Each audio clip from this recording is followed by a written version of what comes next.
7월 5일 가정예배를 드리는 가정마다 그리고 또 여행 중인 우리 교우님들 있는 곳곳에 주님의 위로와 보호가 늘 함께 하시기 바랍니다. 지난주 우리 최창규, 유지영 교우님, 윤선이, 윤서 가정이 한국으로 귀국하셨습니다.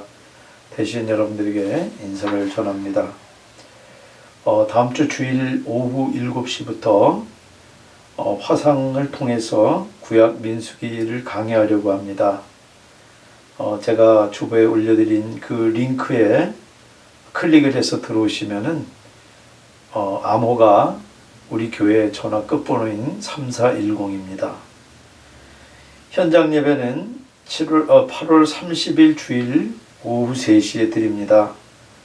2차 감염이 아주 심상치 않게 지금 확산이 되고 있습니다. 여러분들 외출하실 때는 반드시 마스크를 착용하시고 그리고 거리두기 2m를 지키시기 바랍니다. 가급적이면 외출을 자제하시고 외출 후 돌아오시면은 몇 번이 됐든지 손을 비누로 깨끗이 씻으시기 바랍니다. 화상 예배는 토요일 자정까지 올려집니다. 그리고 금요일 여러분들에게 페이스북을 통해서 드린 주보를 가족 수대로 준비해서 그 순서를 따라서 그렇게 가정 예배 드리시기 바랍니다. 이 각별한 시기에는 우리가 서로 예배에 집중하고 또 그리고 우리의 영성을 우리들이 스스로 관리하는 노력들이 필요합니다. 오늘 하나님 말씀은 사도행전 23장 6절부터 11절까지 말씀입니다. 제가 세 번역으로 읽겠습니다. 그런데 바울이 그들의 한 부분은 사두개파 사람이요 한 부분은 바리새파 사람인 것을 알고서 의회에서 큰 소리로 말하였다. 동포 여러분, 나는 바리새파 사람이요 바리새파 사람의 아들입니다. 나는 지금 죽은 사람들이 부활할 것이라는 소망 때문에 재판을 받고 있습니다. 바울이 이렇게 말하니 바리새파 사람과 사두개파 사람 사이에 다툼이 생겨서 회중이 나뉘었다. 사두개파 사람은 부활도 천사도 영도 없다고 하는데 바리새파 사람은 그것을 다 인정하기 때문이다. 그래서 큰 소동이 일어났다. 바리새파 사람 편에서 율법학자 몇 사람이 일어나서 바울 편을 들어서 말하였다. 우리는 이 사람에게서 조금도 잘못을 찾을 수 없습니다. 만일 영이나 천사가 그에게 말하여 주었으면 어찌하겠습니까? 싸움이 커지니 천부장은 바울이 그들에게 찢길까 염려하여 군인더러 내려가서 바울을 그들 가운데서 빼내어 병영 안으로 데려가라고 명령하였다. 그날 밤에 주님께서 바울 곁에 서서 말씀하셨다. 용기를 내어라. 네가 예루살렘에서도 나의 일을 증언한 것과 같이 로마에서도 증언하여야 한다. 기도하겠습니다.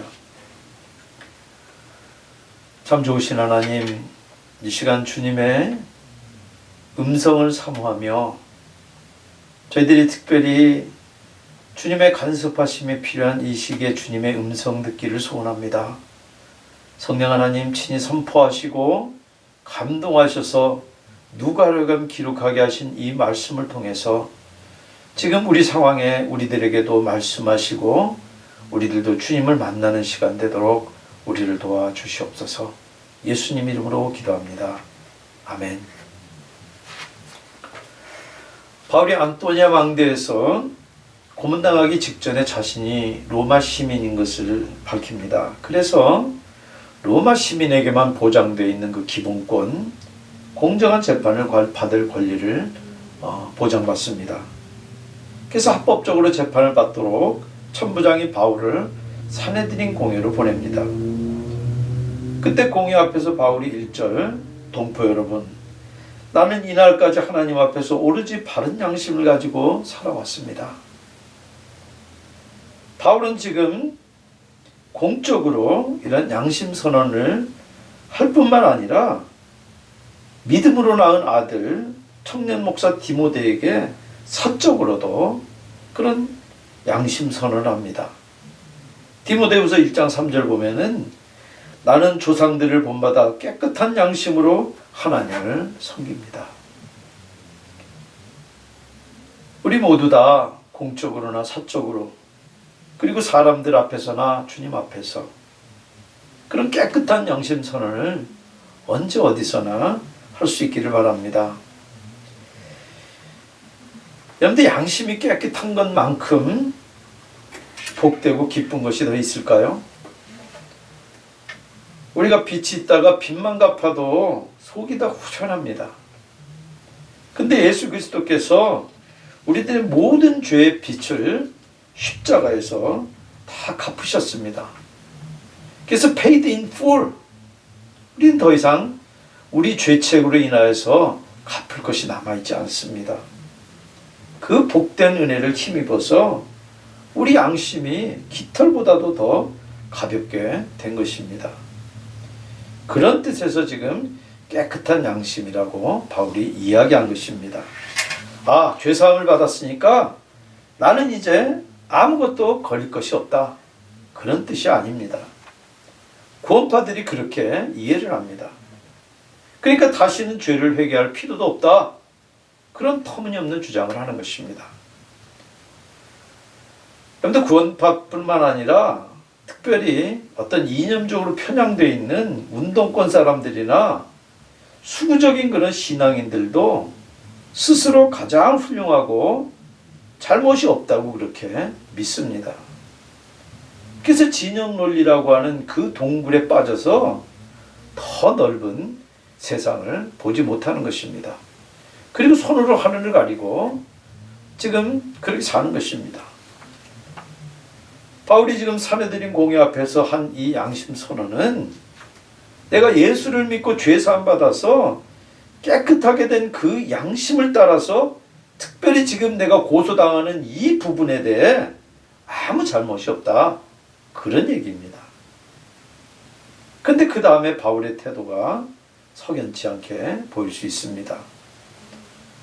지금 자기를 신문하려고 모여든 이 사내들인 공회원들 가운데 사두개파가 섞여 있고 바리새파가 섞여 있는 것을 간파한 바울이 그 둘 사이에 편을 가르는 이간 전술을 핍니다. 전혀 어울릴 수 없는 숙적들인 두 종파 사람들이 바울을 고소해서 기독교를 탄압하는 이 연합전선을 피는 중이에요. 그 내막을 간파하고 바울이 지금 그 두 무리 사이에 감춰져 있는 그 틈새를 파고든 것입니다. 사두개파는 영혼도 없고 기적도 천사도 없다. 그것을 부인하는 현실주의입니다. 당연히 부활도 부인합니다. 거기에 비해서 바리새파는 기적과 천사 부활까지 다 믿는 그런 전통주의입니다. 기독교 탄압을 위해서 정치적으로 일시적인 야합을 이루고 있지만은 그래서 지금 사내들인 공회가 한 표가 돼가지고 지금 바울을 재판하긴 하지만은 두 분파 사이에 있는 그 미묘한 입장 차이를 바울이 간파하고 파고드는 것입니다. 그래서 둘 사이를 흩어지게 만드는, 틀어지게 만드는 그런 전술이에요. 그래서 6절에 동포 여러분, 나는 바리새파 사람이요 바리새파 사람의 아들입니다. 나는 지금 죽은 사람들이 부활할 것이라는 소망 때문에 재판을 받고 있습니다. 그 말에 바리새파 사람들과 사두파 사람 사이에 다툼이 생기고 공회가 갈라지고 맙니다. 함께 고소하던 이 바리새파 공회원들이 입장을 바꿔서 바울을 두드네요. 9절에 보시면은 우리는 이 사람에게서 조금도 잘못을 찾을 수 없습니다. 만일 영이나 천사가 그에게 말해 주었으면 어찌하겠습니까? 그러니까 사두개파 이 화살이 바울에게서부터 바리새파로 옮겨갑니다. 그렇게 해서 바울은 지금 위기를 벗어나는 것입니다. 뭔가 좀 이상한 생각 들지 않으세요? 이상한 생각을 하는 것은 우리가 이간시키는 일이 비겁하고 비열하고 부도덕한 그런 행위로만 알기 때문에 그렇습니다. 그래서 이간 전술을 쓰는 이 바울에 대해서 뭔가 좀 석연치 않게 생각하는 것입니다. 근데 그런 논리라면은 크리스천들은 절대 공상소설 같은 거 읽으면 안 됩니다. 축구할 때도 절대 페인팅 모션 같은 거 쓰면 안 됩니다. 모션을 오른쪽으로 잡았으면 정직하게 잡은 대로 쳐야지 속이고 반대로 차면 안 되는 겁니다. 여러분들 십자군 전쟁 때 프랑스 루이 왕이 그럽니다. 예루살렘을 공격하기 전에 이슬람의 본고지인 이집트를 공격하는데 믿음으로 한답시고 고지식하게 공격하다가 참패하고 포로가 되고 맙니다. 여러분들 바로 우리 옆에 있는 이 세인트 루이스가 바로 그 루이 9세 이름을 딴 도시입니다. C.S. 루이스가 쓴 나니아 연대기나 톨킨의 반지의 제왕 같은 소설이 공상소설입니다. 근데 두 사람 다 훌륭한 크리스찬이에요. 그래서 기독교적인 세계관에 따라서 쓰고 있는 소설입니다. 거기 나오고 있는 그 올그라든지 여러 이 등장 인물들이나 이런 것들은 다 허구지만은 거기에 나타나고 있는 선, 악과 그리고 어떤 그 악의 배경에 있는 그리고 선의 배경에 있는 그런 내용들이 아주 성경적인 가치관을 거기에 포함하고 있는 것입니다. 여러분들 크리스찬들이라고 해서 지루하고 답답한 사람들이 아닙니다. 유머러스하고 스스로도 즐거운 사람이에요. 여러분들 우리가 코로나로 갇혀 있지만은 그 덕분에 지금 자연이 얼마나 많이 회복됩니까? 그래서 들리는 새소리, 그리고 파릇파릇 솟아나는, 그리고 밤마다 올라오는 이 반딧불 보면서 그러면서 우리가 답답한 중에서도 즐거움을 찾고 하나님의 그 창조의 손길들을 우리가 감미하고 우리가 이 가운데서도 즐거움을 얼마든지 찾을 수 있는 사람들이 크리스천들이에요.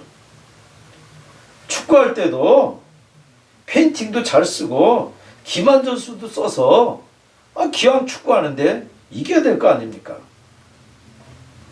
여기 지금 바울이 이간전술을 쓴 것은 우리가 그것을 객관적으로 정당하게 평가하려면 먼저 그 동기부터 따져봐야 됩니다.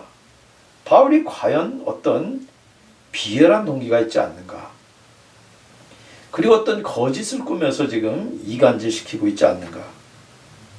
만약 바울에게 어떤 비열한 숨은 동기가 있거나 거짓이 섞였다면 그 이간질은 분명 잘못입니다. 근데 결론부터 이야기하면 아닙니다. 바울은 부활에 대해서 진정한 관심이 있고 실제 지금 당하고 있는 이 심판의 밑바탕에는 본질적으로 부활에 대한 견해의 차이가 거기에 깔려 있어요. 그러니까 바울의 지금 이 말은 진실에 기초하고 있어요. 그러면은 그런 진실을 밝힌 사람을 잘못이라고 이야기할 수 없습니다. 서로를 숨기고 야합했던 그 사람들에게 잘못이 있는 것입니다. 바울처럼 우리도 부활을 우리 신앙의 핵심 교리로 믿는 사람들이에요. 그러나 사두개파는 편협한 의미의 현실주의에 사로잡혀 있습니다. 현실주의는 눈에 보이거나 인간의 오감을 통해서 경험할 수 있는 것, 그래서 확인 가능한 것만 존재한다고 믿는 그런 태도예요. 근데 과연 그 현실주의가 맞습니까? 우리가 눈에 보여야지, 보여줘, 그러면 믿을게. 우리가 보는 것은 가시광선이 우리 눈에 굴절되어서 거기에 이 잔영이 있어서 우리가 그것을 보는 것입니다. 근데 우리가 초등학교 과학 시간에 배웠잖아요. 광선 가운데는 눈으로 볼 수 있는 가시광선뿐만 아니라 볼 수 없는 비가시광선들이 있어요. 오히려 그 비가시광선들이 분명히 있을 뿐만 아니라 그 광선들이 오히려 더 중요한 과학적인 작용들을 한다는 것을 우리는 다 압니다. 안 보이니까 없다고요? 안 들리니까 없다고요? 우리가 들을 수 있는 것은 우리의 가천권에 있는 것밖에 듣지 못해요. 우리가 볼 수 없거나 못 듣는다고 해서 그 대상이 없는 것이 절대 아닌 것입니다. 이 사두개파의 이 현실주의적인 태도는 절대 성경과 함께 갈 수 없는 꽉 막힌 그런 편협한 교조주의입니다. 누가복음 20장 27절에 사두개파 몇 사람이 주님께 와서 아주 고약한 딜레마를 던집니다. 만일 일곱 형제가 첫째부터 막내까지 줄줄이 죽어서 연이어서 형수를 물려받았다면은 부활한 다음에 그 사람은 누구 아닙니까? 부활이 있다면은 이 딜레마 한번 설명해 보십시오. 그러니까 부활은 경험적으로 논리적이지 않다. 그런 주장입니다. 이 고약한 질문에 대해서 주님이 뭐라 그러십니까? 부활에 참여할 자격을 얻은 사람은 장가도 가지 않고 시집도 가지 않는다. 그들은 천사와 같아서 더 이상 죽지도 않는다. 그들은 부활의 자녀들이므로 하나님의 자녀들이다. 하나님의 그 말씀도 그리고 주님의 능력도 자기들 수준으로 자기들이 경험 가능한 그 수준으로 축소시켜서 이해하는 그런 편협함 때문이라고 주님께서 그렇게 지적하시는 것입니다. 바울은 실제로 유대 전통대로 이야기하면은 정통파 바리새인입니다.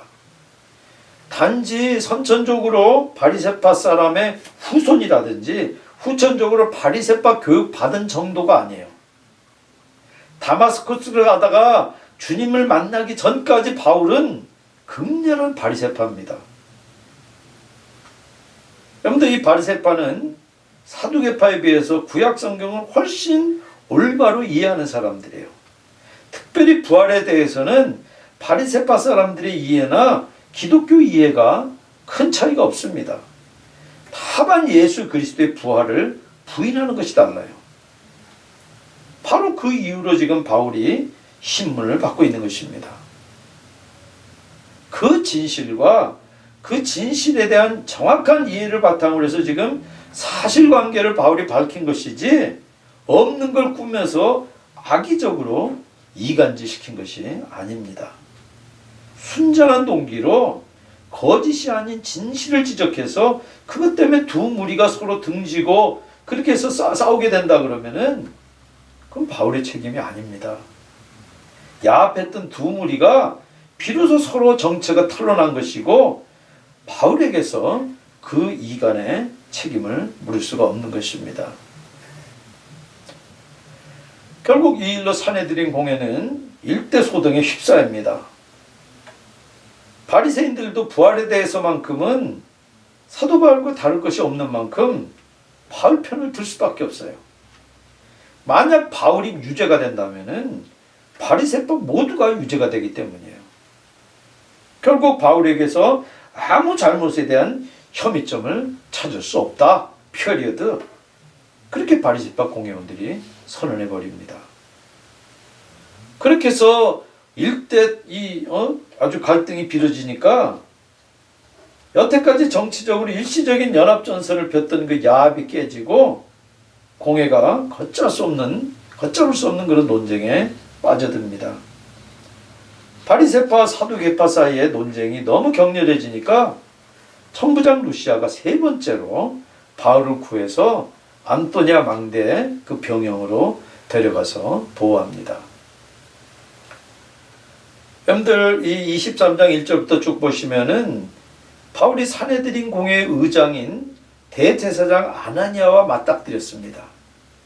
그리고 사두개파와 바리새파 사이에 열띤 논쟁의 그 소용돌이에 휩싸이면서 바울도 지금 도대체 이 일이 어떻게 풀려나갈지 답답할 지경이에요. 한 치 앞을 내다볼 수 없을 정도로 사건이 복잡하게 얽히면서 아무리 서두라도 일시적인 혼란에 빠질 수밖에 없습니다. 바울도 우리처럼 한 치 앞을 모르는 사람이에요. 그래서 바로 그날 밤 주님이 바울을 찾아오십니다. 바울 곁에 서서 주님이 하신 말씀을 읽으면 얼마나 큰 위로가 되는지 모릅니다. 주님께서 바로 우리를 향해서 그 말씀을 들려주고 계십니다. 바울은 지난 이틀 동안 욕설과 매질과 거친 폭력 그리고 동족들의 공격을 아슬아슬 피해왔습니다. 문득 이러다 죽겠구나. 그런 살해 위협을 느끼면서 위기를 넘기는데 근데 바울도 사람입니다. 사람인 이상 일이 어찌 될지 지금 감옥에 갇혀 있는 상황에서 염려하지 않을 수 있겠습니까? 그리고 과연 자기가 바라는 대로 주님이 로마까지 가서 복음을 전할 기회를 허락하실지, 아니면 각오는 단단히 하고 있지만 어느 순간에 이 유대 광신주의자들의 손에 죽을지도 모르는 참으로 답답한 상황에 지금 처해 있는 것입니다. 어쩌면 로마로 호송되는 것은 고사하고 과연 예루살렘을 살아서 빠져나갈 수나 있을지, 그마저도 지금 불투명한 상황입니다. 이렇게 낙심이 되는 바로 그 순간에 주님이 바울에게 나타나십니다. 그리고 바울을 힘차게 격려하십니다. 11절에 네가 예루살렘에서 나의 일을 증언한 것과 같이 로마에서도 증언하여야 한다. 아무리 불투명한 상황이라 할지라도 결코 낙심하지 말라는 말씀입니다. 그래서 이 예언의 말씀 직전에 주님께서 용기를 내어라, 그렇게 격려하고 계세요. 그 격려와 함께 단도직입적으로 바울이 지금 가장 우려하고 있는 이 장래 비전에 대해서 분명한 약속을 주십니다. 바로 주님의 이 약속과 격려가 앞으로도 재판을 3번이나 더 받고 2년이나 더 감옥 생활을 하고, 그리고 나서도 로마로 압송되는 동안에 지중해에서 험한 그 풍랑만 나고 죽을 똥 살 똥하는 그 내내 바울을 지탱하는 그 힘이 됩니다. 그럴 위기 때마다 바울에게 침착한 용기를 갖도록 한 그 원동력이 주님의 이 격려가 되었을 것이 분명합니다. 항해하다가 살 소망이 끊어졌을 때도 바울을 붙들고 있는 것이 바로 주님의 이 말씀입니다. 그래서 사도행전 27장 24절에 문외 아닌 비전문가인 바울이 전문가인 뱃사람들을 향해서 이렇게 이야기합니다. 바울아, 두려워하지 말아라. 너는 반드시 황제 앞에 서야 한다. 보아라, 하나님께서 너와 함께 타고 가는 모든 사람의 안전을 너에게 맡겨주셨다 하고 말씀하셨습니다. 바로 그 격려의 밑바탕이 된 것입니다. 한번 생각해 보세요. 주님이 찾아오셨으니까 바울이 해방이 됩니까? 석방이 됩니까? 아니에요. 주님이 찾아와서 격려하셨지만 바울은 여전히 갇혀 있습니다. 그리고 지금 이 바깥에는 바울을 죽이기 전까지는 먹지도 마시지도 않겠다고 맹세하는 그 자객들이 40명이 넘게 눈에 불을 켜고 있어요. 바울이 지금 소망을 찾고 위로를 받으며 맡겨진 사명에 집중할 수 있었던 것은 상황이 달라졌거나 여건이 나아졌기 때문이 아닙니다. 무화과나무에 과일이 없고 포도나무에 열매가 없을지라도, 올리브나무에서 딸 것이 없고 밭에서 거두드릴 것이 없을지라도, 우리의 양이 없고 외양간에 소가 없을지라도 나는 주님 안에서 즐거워하련다. 나를 구원하시는 하나님 앞에서 기뻐하련다. 그렇게 바울도 하박국 선지자처럼 바랄 수 없는 중에 바라며 그렇게 즐거워하고 기뻐한 것입니다. 사랑하는 여러분, 우리는 지금 코로나 바이러스로 우리가 그간 당연히 누려온 과거로 이제는 영영 돌아갈 수 없게 됐습니다. 그래서 많은 전문가들이 이런저런 진단들을 합니다. 우리도 개인은 물론이고 교회도 진단하면서 다가올 미래를 대비해야 됩니다. 근데 아무리 전망해봐도 보이질 않습니다. 주님이 맡기신 우리 개인들의 가정의 교회의 사명은 분명합니다. 하나님께서 콜롬비아 제1장로교회에서 두시고 우리에게 맡겨주신 사명, 우리들에게 하나님께서 주시는 능력대로 우리들이 감당해왔고 그것은 여전히 변함없어요. 그런데 전망은 안 보입니다. 우리가 과연 그 사명 온전히 감당해 갈 수 있을지 우리는 한 치 앞도 내다볼 수 없습니다. 사명은 고사하고 과연 지금 이 상황을 이겨나갈 수나 있을지 그것도 알 수 없는 그런 처지입니다. 그러나 바울을 찾아와서 용기를 내어라. 격려하신 주님이 지금 우리에게도 사명을 이루라, 단도직입적으로 우리들에게 격려하시고 말씀하십니다. 여러분들, 사명이 있는 한 끝이 아닙니다. 지금 우리 곁에 찾아오셔서 우리도 당신 말씀을 통해서, 그리고 성령의 음성을 통해서 그런 확신과 그런 격려 말씀을 우리들에게 들려주고 계십니다. 근데 우리끼리 헤쳐나가야 된다 그러면은 어디 소망이 있습니까? 그러나 주님이 함께 하십니다. 볼지어다 내가 세상 끝날까지 너와 항상 함께 하겠다 하셨고, 때를 따라 씨를 따라 우리들에게 주님의 말씀으로 성령을 우리들에게 격려하시고 우리들을 차지하세요. 그러면 사무엘하 22장 30절에 다윗의 고백처럼 참으로 주님께서 나와 함께 계셔 도와주시면 나는 날쌔게 내달려서 적군을 뛰어넘을 수 있으며 높은 성벽이라도 뛰어넘을 수 있습니다. 지금 헤쳐나가고 앞으로 있을 인생 항해 가운데 침착하고 용기를 잃지 않고 주님을 의지해서 이겨나가는, 그래서 사명을 완수하는 여러분들, 그리고 우리 교회 다 되시기를 주님의 이름으로 축원합니다.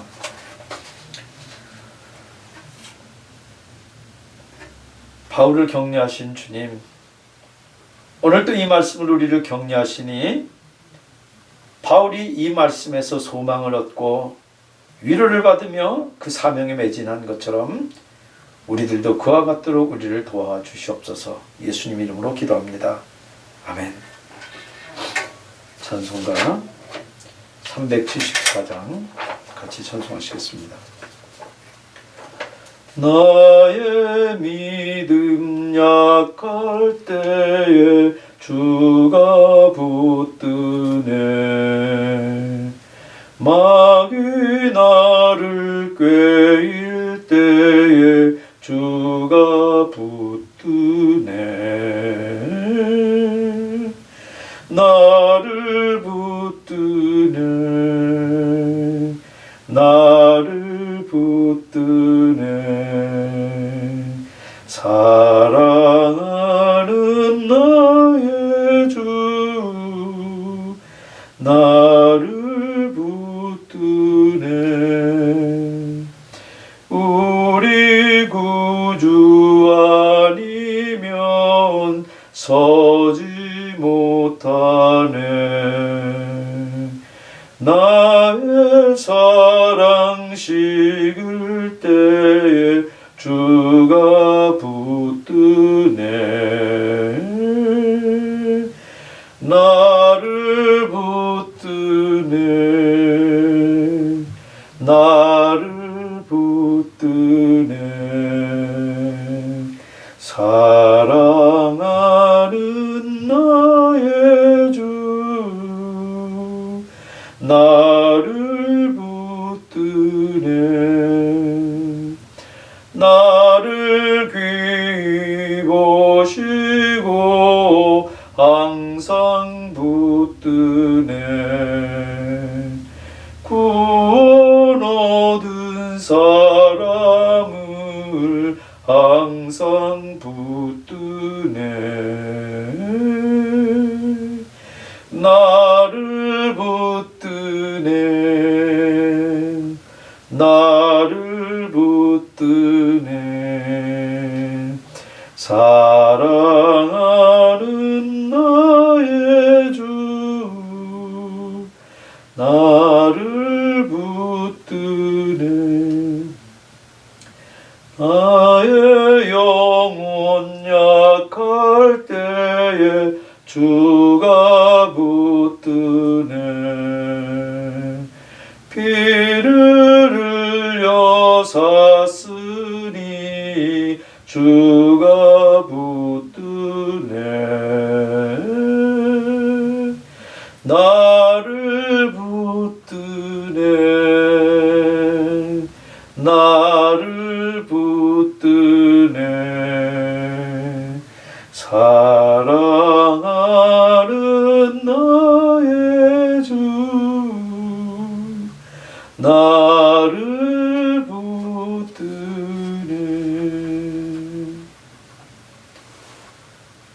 지금도 우리를 격려하시며 붙드시는 우리 주 예수 그리스도의 크신 은혜와 아들을 우리들에게 아끼지 않고 내어주신 하늘아버지의 측량할 수 없는 사랑과 성령의 위로 교통 충만하심이 사랑하는 주의 백성들과 구도자들과 그리고 여행 중에 있는 우리 교우님들의 그 초소마다 그리고 선교사님들 사역지 지금부터 영원히 함께 하시기를 축원합니다. 아멘.